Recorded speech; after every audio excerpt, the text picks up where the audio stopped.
The other part of sovereignty deals with, and you bring up the Constitution. Under the Constitution, there's supposed to be very limited government. And yet, it seems that the feds have taken over education to its degradation. They own lands throughout the United States under the Forest Service or the BLM, that sort of thing. Last summer, when all the wildfires were burning up all of the West, Senator DeConcini from Arizona asked the question publicly, how could this happen? Why did this happen? Well, if he understood that the National Environmental Policy Act allowed environmental groups to stop logging and cleaning up the forests, this might not have happened. Wildfires in Montana are expensive, cost us a lot of money. What, from the federal level, do you think you could accomplish as a U.S. Senator? Well, Tom, you hit the nail on the head. The federal government is out of control. They have pervaded into every area of our lives. They get into our education system. They try to tell states like Montana how you will spend your money, how you will provide testing to students, how you will set curriculums up. That's terrible.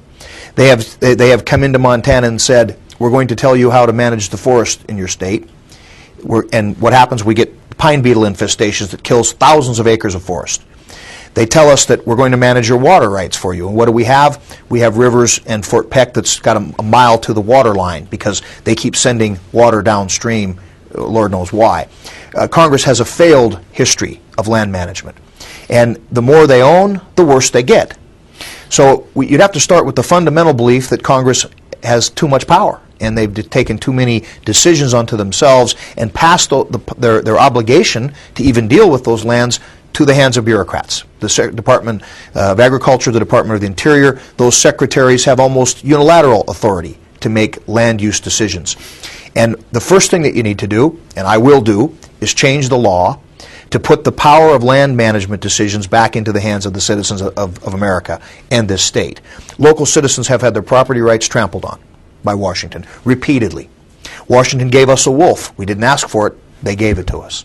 Washington said, we're going to tell you what's good for you, and you're going to do it. And in my world, that's not a free state. That is dictatorial.